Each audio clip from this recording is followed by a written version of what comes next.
2년 반 계속 지리했던 코로나 상황도 어느 정도 이제 잦아드는 것 같습니다. 아침마다 이렇게 문자 오는 거 덜컥덜컥 겁이 났는데 이제 이게 많이 줄어든 것 같아요. 참 다행이다 싶습니다. 좀 건강 관리들 그 어느 때보다도 잘 하시고요. 또 우리가 건강하면 우리 스스로 건강하면 우리 감기 겁내하지 않잖아요. 이렇게 우리가 건강할 때 기초 체력, 일상적인 우리의 건강 관리를 잘하면서 이 코로나 이 남은 기간들도 잘 이어나가게 되기를 바랍니다. 이 코로나가 이제 끝나자마자 그동안 여행을 가지 못했던 그런 분들 여행을 많이들 가시는 것 같아요. 지난주 월요일 날이 6월 6일 현충일 연휴여서 그런지 제 페이스북 친구 중에 제주도를 가시는 분이 계신 것 같더라고요. 제주도 갔다가 차 반 사람 반 이게 사람한테 치이다가 왔다고 이렇게 글을 올린 분도 계시더라고요. 근데 여행, 해외 여행이건 낯선 곳으로 여행 가는 건 참 좋은데 여행은 언제 가야 되냐? 한번 들어보셔요. 여행은 다리 떨릴 때 가는 게 아니라 가슴 떨릴 때 가야 된다. 이런 말 들어보셨나요? 예, 젊어서는 일 열심히 하고 이 다음에 나이 들어서 애들 다 시집장가 보내고 그때 여행이나 다녀야지. 그럴 수 있어요. 하지만 여행은 우리에게 이렇게 여행을 준비하고 여행을 계획한다는 것은 설렘이 있는 그런 것 같아요. 그래서 아직 우리 젊을 때 우리 아영이랑 아진이도 그러고 내가 20살 되면 알바해가지고 여행 가야지 이런 계획을 가지고 있다면 그때부터 행복한 거고 신난 그런 것입니다. 여행은 다리 떨릴 때 가는 게 아니라 가슴 떨린 때 가는 거다. 참 좋은 말인 것 같아요.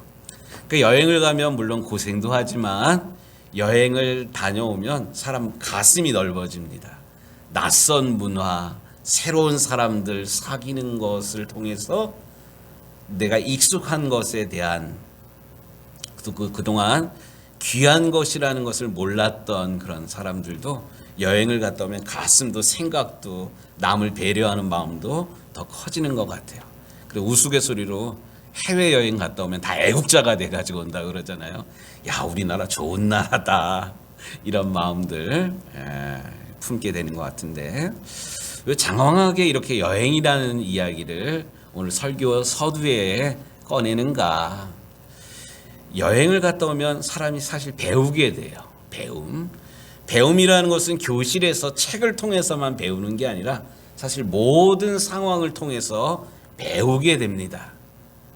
배우는 것을 멈추면 그때부터는 나이 들어가는 거예요. 나이 들어가는 것을 폄하하기 위해서 그러는 것이 아니라 제가 어린 시절에 저희 동네 뒷집 할아버지가 돌아가셨을 때 장례를 준비하면서 동네 글씨 이쁘게 쓰는 아저씨가 이런 빨간 천에다가 한문으로 뭐라고 쓴 거를 한문은 잘 모르지만 저거 학교 할 때 학자인데 저거 생자인데 이렇게 알았어요. 우리 뒷집 할아버지가 그냥 할아버지였거든요. 근데 만장에다가 빨간 글씨로 또 하얀 글씨로 빨간 천에다가 하얀 글씨로 뭐라고 썼냐면 학생 부군 이렇게 적었어요. 그 할아버지 이름을 적은 것 같은데 우리 뒷집 할아버지는 학생이 아닌데 왜 학생이라 그랬나? 어린 마음에 제가 되게 궁금했었어요. 무슨 말이냐면 우리는 하나님 앞에 갈 때까지 배우는 사람입니다. 배우는 자세로 살아가야 돼요. 그런데 언제부턴가 나 이제 배울 거 없어. 나 다 배웠어. 그러면 졸업할 때예요. 예, 늘 하나님 앞에 갈 때까지 배우는 자세, 그리스도의 장성한 분량에 이르기까지 자라나는 우리 유정교회 식구들이 되시기를 주님의 이름으로 축복합니다. 근데 배움이라는 것은 다른 사람을 통해서도 배울 수가 있어요. 그런데 그 다른 사람을 통해서 배우려는 마음만 있으면 배울 수가 있는데, 이 배움에는 전면교사가 있고 반면교사가 있대요. 들어보셨나요? 전면교사, 반면교사. 누가 글씨를 이쁘게 잘 써. 전 글씨 잘 쓰는 분들이 그렇게 부러워요. 야, 나도 글씨를 어떻게 하면 저렇게 잘 쓸 수 있을까? 도전이 돼요. 그런데 제 글씨는 이렇게 제가 뭐 설교하면서 성경 공부하면서 칠판을 안 쓰는 이유가 있는데, 제 글씨가 안 이뻐요. 그런데 제가 이렇게 글씨를 이쁘게 못 쓴다고 할 때 여러분들이 글씨를 못 쓰는 저를 통해서도 배울 수가 있어요. 이게 반면교사거든요. 이거 글씨를 어떻게 저렇게 못 써? 나는 글씨 잘 써야지. 정성껏 써야지. 또박또박 써야지. 갈겨 쓰지 말아야지. 이런 마음을 가진다면 제가 글씨를 못 쓰지만 이것이 오히려 여러분들에게 반면교사가 될 수가 있습니다. 전면교사, 반면교사. 그래서 이솝우화에 나오는 그런 이야기 가운데, 이솝우화가 아니라 그 탈무드에 나오는 이야기였군요. 두 사람이 굴뚝 청소를 했어요. 근데 한 사람은 굴뚝 청소를 하고 나왔는데 얼굴이 시꺼매. 검댕이가 묻어가지고. 근데 한 사람은 또 깨끗해요. 묻질 않아가지고. 그러면 이 두 사람 중에 누가 얼굴을 씻을까요? 얼굴에 숱이 많이 묻은 사람이 얼굴을 씻을까요? 깨끗한 사람이 씻을까요? 깨끗한 사람이 씻는다 그래요. 왜? 상대편의 얼굴을 보니까 얼굴이 까맣잖아요. 내 얼굴에, 이 사람의 얼굴에 묻은 것처럼 까맣게 묻었구나 생각하고 씻는데요. 그런데 얼굴에 시커멓게 묻은 사람, 이게 안 보이잖아요. 그런데 이 사람 보니까 깨끗해. 내 얼굴도 이 사람처럼 깨끗하겠구나 싶어가지고 얼굴에 숯건댕이가 묻었음에도 불구하고 씻지를 않는다 그래요. 중요한 것, 우리가 모든 상황을 통해서도 배울 수 있다라는 그런 사실을 기억하면서 오늘 말씀에 우리가 들어갔으면 좋겠습니다. 우리가 지금 고린도전서 13장의 말씀을 읽고 있어요. 사랑이 무엇인가에 대한 말씀을 읽고 있는데, 특별히 지난주에는 사랑은 오래 참고 사랑은 온유하며, 하나님의 사랑은 오래 참는 것이고 하나님의 사랑은 온유하고 친절한 것이고, 이것에 대해서 배웠어요. 지난주에 들었던 말씀이 요약하면 2마디예요. 그런데 이어지는 오늘 말씀의 8가지, 우리가 사랑이라고 그러는 이름으로 행하는 일들이 나오는데, 한번 오늘 말씀 좀 다시 4절, 5절 말씀 좀 같이 읽겠습니다. 사랑은 오래 참고 사랑은 온유하며, 이게 지난주의 말씀이에요. 시기하지 아니하며, 사랑은 자랑하지 아니하며, 사랑은 교만하지 아니하며, 무례히 행하지 아니하며, 자기의 유익을 구하지 아니하며, 성내지 아니하며, 악한 것을 생각하지 아니하며, 불의를 기뻐하지 아니하며. 이 8가지가 나와요. 근데 이 8가지는 뭐냐? 우리가 평상시에 사랑이라는 이름으로 행하는 일들인데, 이게 하나님의 사랑이랑은 다른, 우리가 잘못 알고 있는 사랑의 이름으로 행하는 그런 일들이에요. 아영아, 아진아, 할머니가 야단 치시냐 안 치시냐? 이게 쑥스럽네. 이렇게 많은 사람들 앞에서. 우리가 아이들을 기를 때, 저도 아이들을 기를 때 사랑의 마음으로 아이들을 야단을 치고 훈육을 하기도 해요.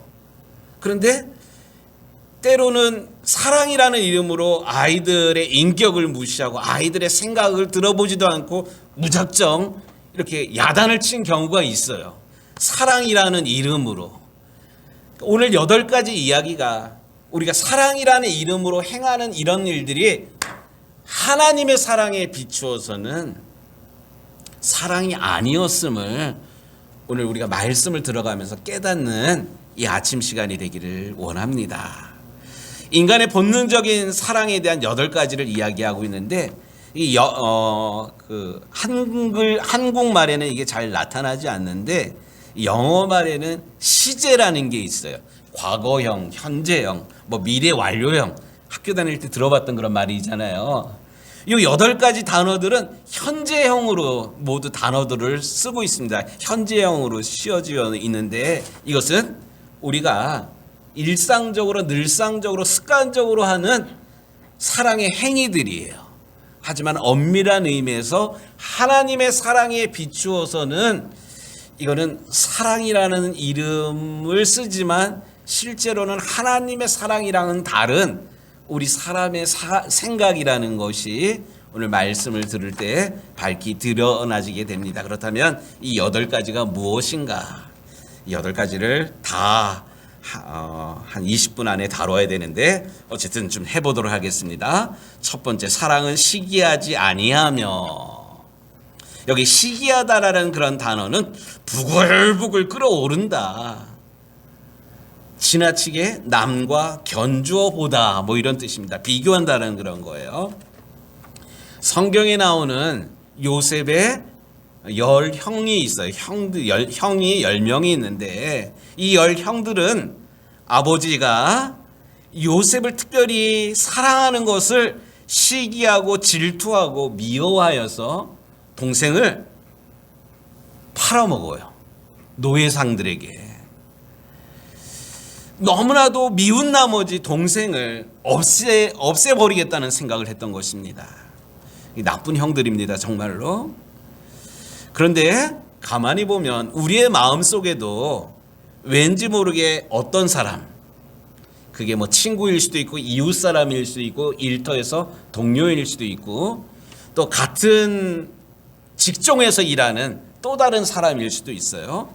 어떤 이에 대한 이렇게 시기하는 그런 마음, 또 이 시기하는 마음이 자라나서 망해라, 뭐 이런 마음을 우리가 가지고 있다면 우리는 엄밀한 의미에서 하나님의 사랑을 받은 사랑의 통로, 복의 통로의 삶을 살지 못하고 있는 것입니다.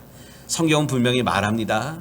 욕심이 잉태한 즉 죄를 낳고 죄가 장성한 즉 사망을 낳느니라, 이렇게 말씀하고 있지 않습니까? 우리가 삶 가운데 누구에 대한 사랑을 기대하고 간구하는 나머지 또 잘되기를 바라는 마음에 이웃을, 형제를, 동료들을, 동일 직종의 누구를 미워하는 마음이 있다면 우리는 사랑의 사람이 아닙니다.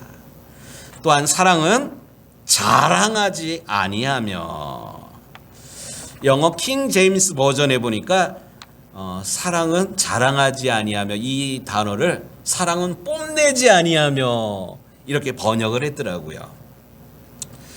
초대교회에 클레멘트라는 그런 교부가 있었는데 여기 자랑한다, 이 단어를 이렇게 또 그분은 해석을 했습니다. 쓸데없는 것으로 외모를 거치장하는 것, 이거를 뽐내는 것이라고 이렇게 이야기했습니다.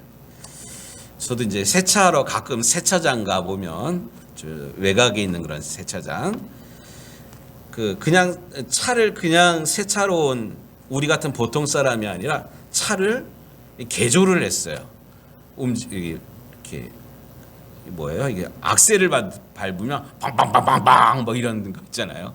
뒤에 마우라를 뭐 크게 하고, 이게 튜닝이라고 그러는데 차를 썬팅하고 튜닝하고 또 문을 활짝 열어놓고 음악을 크게 틀어놓고 닦으면서 광내면서 다른 사람은 전혀 아랑곳하지 않고 자기 차를 열심히 닦고 뭐 광내고 이러는 젊은이들이 있습니다.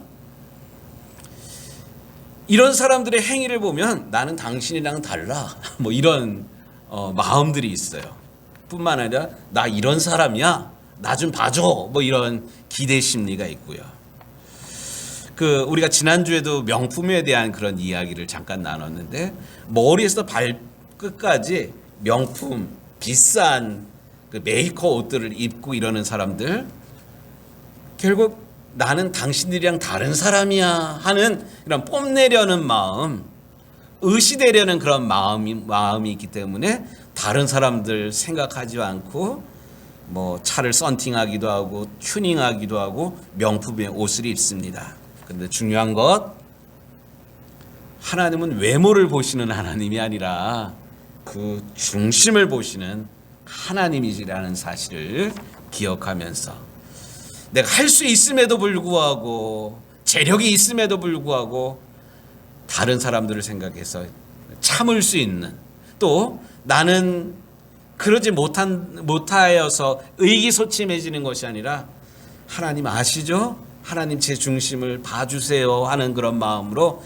이러한 유혹도 의기소침해짐도 넉넉하게 이겨나가는 우리 유정교회 믿음의 권속들이 되기를 주의 이름으로 축복합니다.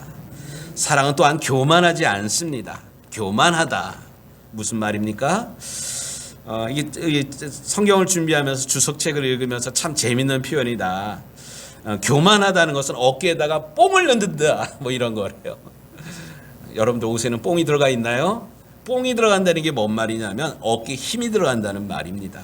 그런데 이 단어는 문법적으로 중성태라 그래요. 뭐 수동태, 능동태 뭐 이런 말이 있는 것처럼 중성태라는 그런 문법적인 용어가 있는데 이게 뭔 말이냐면 다른 사람에게 누구에게 어떤 영향을 주거나 영향을 받는 게 아니라는 거예요. 결국 교만하게 만드는 사람은 누군가 하면 자기 자신이 교만하게 만드는 거예요. 그래서 교만은 자신의 중요도나 자신의 능력, 성취 따위를 스스로 치켜 올리는 것이 교만이에요. 교만한 것은 자기 스스로가 높이는 그런 겁니다.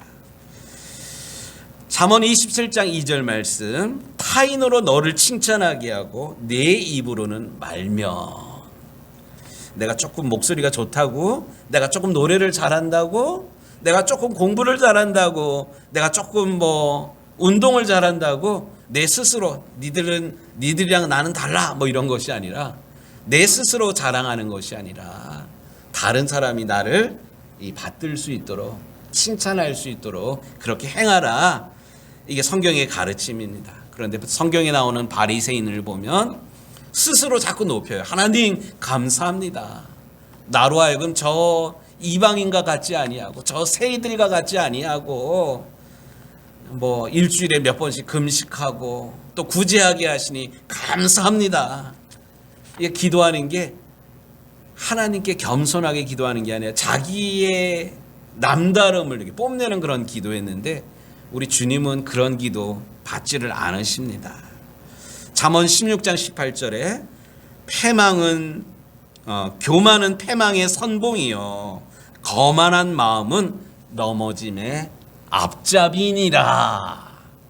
더 하나님을 만나면 만날수록 믿음이 자라면 자랄수록 더 하나님 앞에서 겸손해지고 낮아지고 오히려 받은 은혜로 다른 사람을 나보다 못한 다른 사람들을 섬기고 또 받은 은혜를 흘러보내는 복의 통로가 되는 우리 유정교회 모든 성도들이 되시기를 주님의 이름으로 축복합니다. 또한 사랑은 무례히 행치 아니하며, 무례히 행한다는 게 무엇입니까? 꼴사납게 행동하지 않는다라는 말입니다.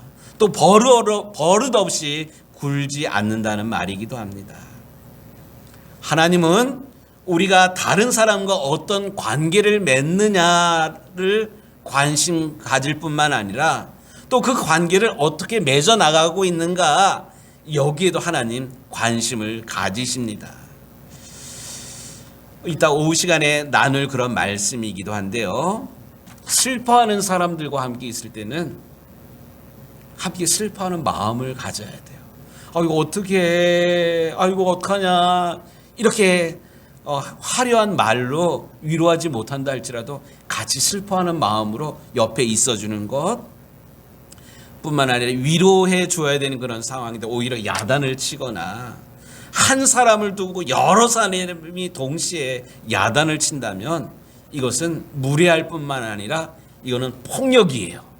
우리가 자녀를 기를 때도 그러잖아요. 엄마가 야단을 치면 야단 칠 일이 있어도 아빠가 같이 야단 치는 게 아니라 어느 정도 야단 맞았으면 애를 데리고 나가야죠.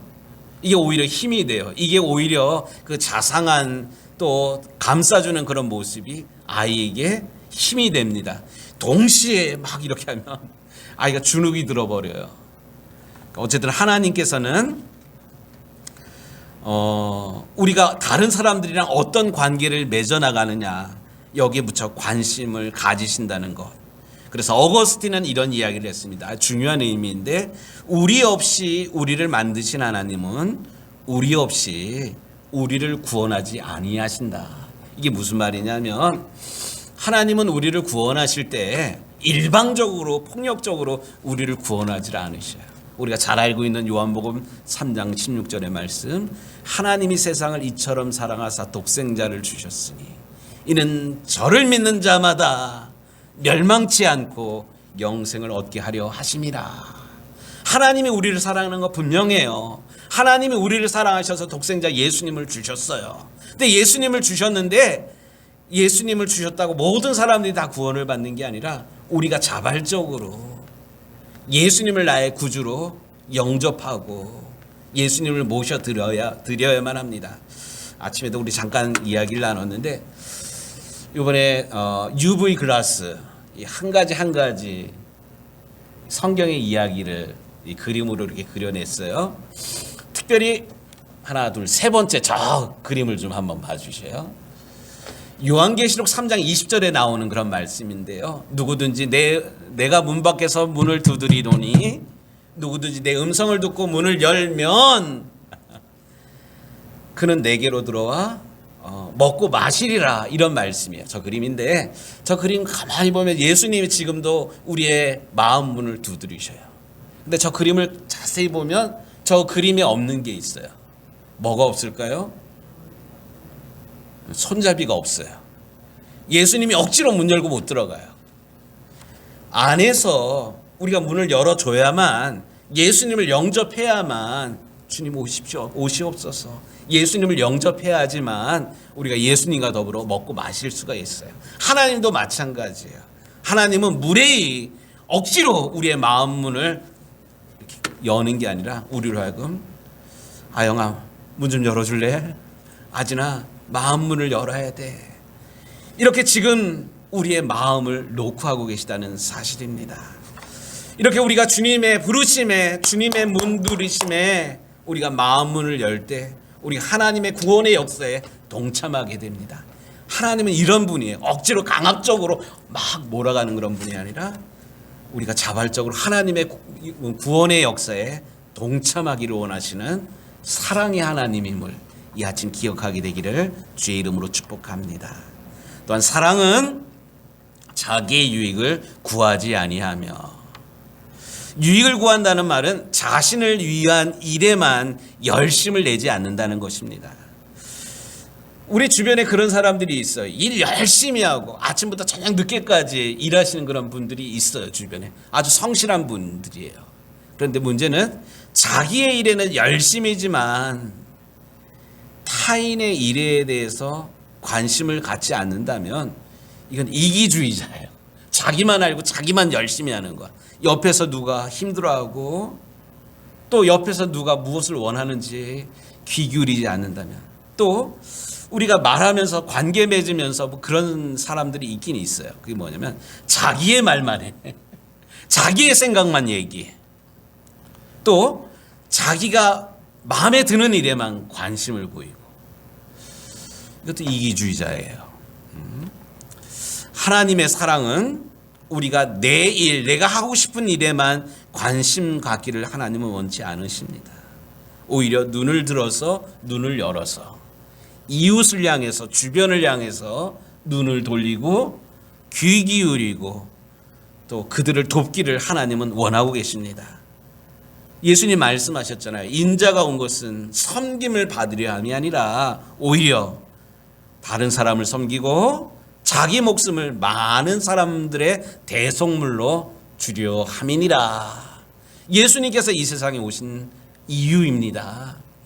우리 예수님의 이런 어마어마한 사랑을 받은 우리도 나만을 위해서, 또 나의 기도 제목을 가지고 매일 다오 하는 것이 아니라 이미 받은 은혜를 족한 줄로 알고 받은 은혜를 주변을 향해서 흘러보내는 복의 통로, 축복의 통로, 우리 유정교회 식구들이 되기를 주의 이름으로 축복합니다.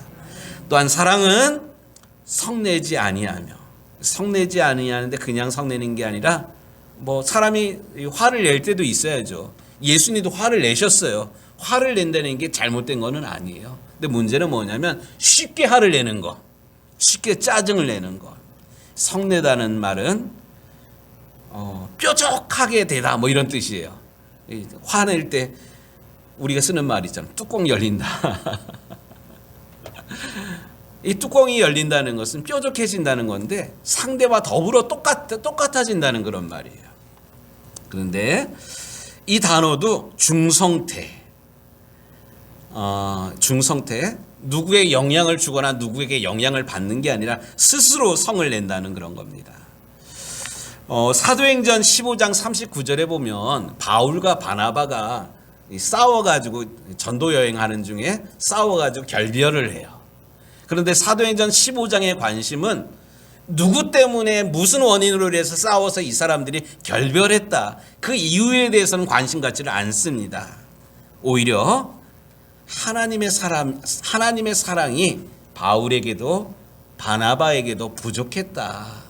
하나님의 말씀대로 살아가지 못했기 때문에 믿음이 있노라고 하는 그런 사람들이, 하나님의 일을 한다고 하는 사람들이 다퉜다라는 걸 관점에서 이 두 사람의 결별을 다루고 있습니다. 우리 주님 말씀하십니다. 나도 너를 정죄하지 아니하노니 가서 다시는 죄를 범하지 말라. 우리가 어려운 일, 또 억울한 일, 또 화가 날 수밖에 없는 그런 상황임에도 불구하고 우리 주님이라면 어떻게 하셨을까? 주님 제 마음 아시죠? 기도하면서 뚜껑이 열리는, 또 동일하게 예리해지고 예민해질 수 있는 그런 상황들을 우리 주님 생각하면서 그것까지 참으라 하는 주님 말씀 기억하면서 오히려 화를 내도 범죄하지 않는 우리 유정교회 식구들이 되기를 주의 이름으로 축복합니다. 이제 두 가지 남았습니다. 또한 사랑은 악한 것을 생각하지 아니하며, 이 생각한다라는 말은 회개 장부에 적어두지 않는다, 뭐 이런 뜻이라 그래요. 제가 지난 주간에 컴퓨터가 바이러스를 먹어가지고 다 망가졌다 그랬지 않습니까? 그래서 컴퓨터를 고치려고 좀 알아봤는데 컴퓨터를 고치려면 1,200만 원이 든다 그러더라고요. 그래서 건드라고 다시 시작하겠습니다 하고 고쳤어요. 어저께 이 컴퓨터 고치는 그런 기사분이 프로젝트 뭐 이것 때문에 어저께 왔다가 뭐 이야기를 나눴는데, 아니 이렇게 바이러스 먹으면 이 컴퓨터를 이렇게 복구하는 사람들이 있어요.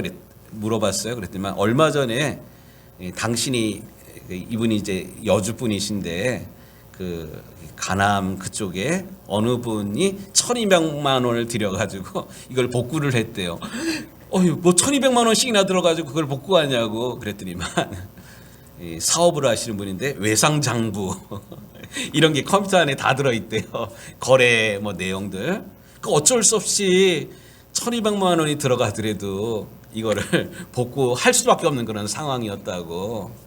여기서 중요한 것, 사랑은 그 악한 것을 생각하지 아니하며, 생각한다는 말은 회계장부에 남겨놓는다, 이런 뜻이라고 그럽니다.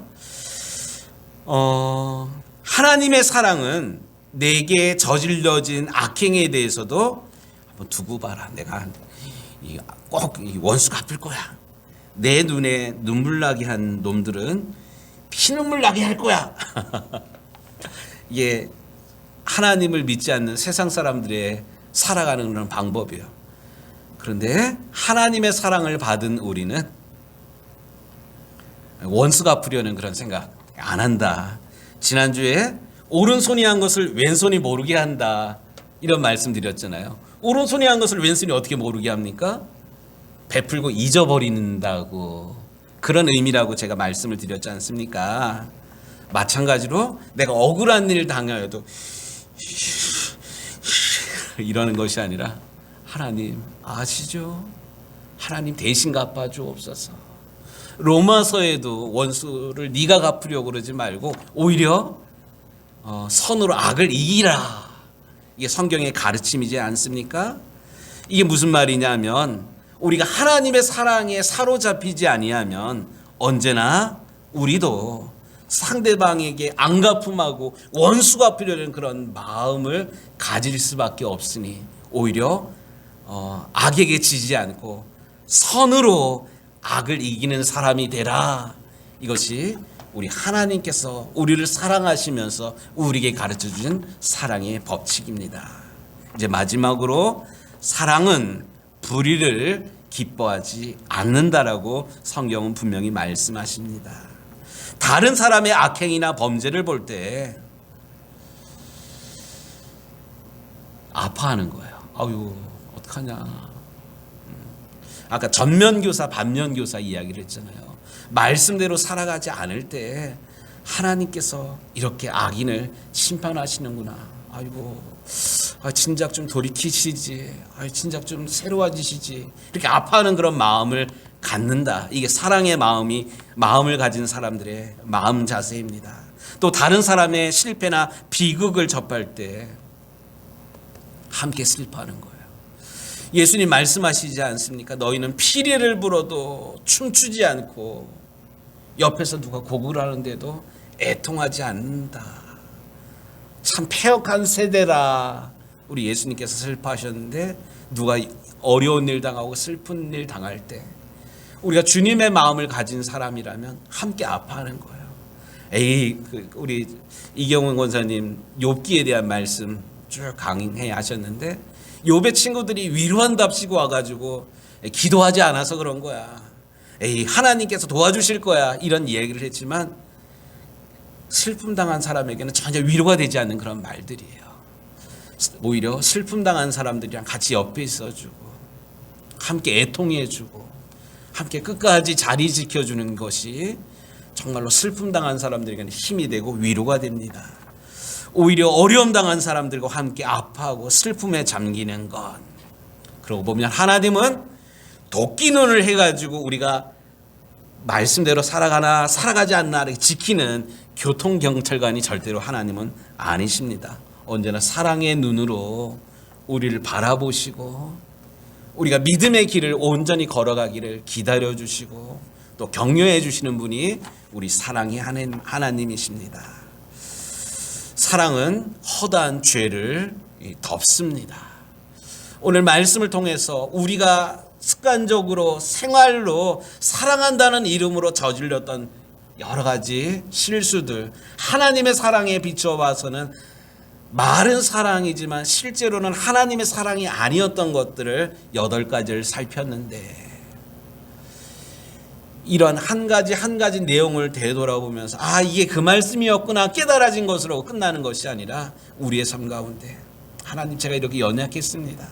제가 믿음이 있노라 하면서도 실제로는 내 고집대로 내 방법대로 우격다짐으로 사랑을 강요했던 것 주님 불쌍히 여기시고 나를 하나님의 사랑으로 채워주셔서 하나님의 사랑을 머금고 내가 새로워져서 사랑하고 격려해주고 지지해주고 축복해주고 또 하나님의 사랑으로 보듬을 수 있는 하나님의 사람, 사랑의 사람, 복의 통로가 되도록 나를 새롭게 창조하옵소서 이렇게 기도하는 우리 유정교회 모든 성도들이 되기를 우리 주님의 이름으로 축복합니다. 아멘. 기도하겠습니다.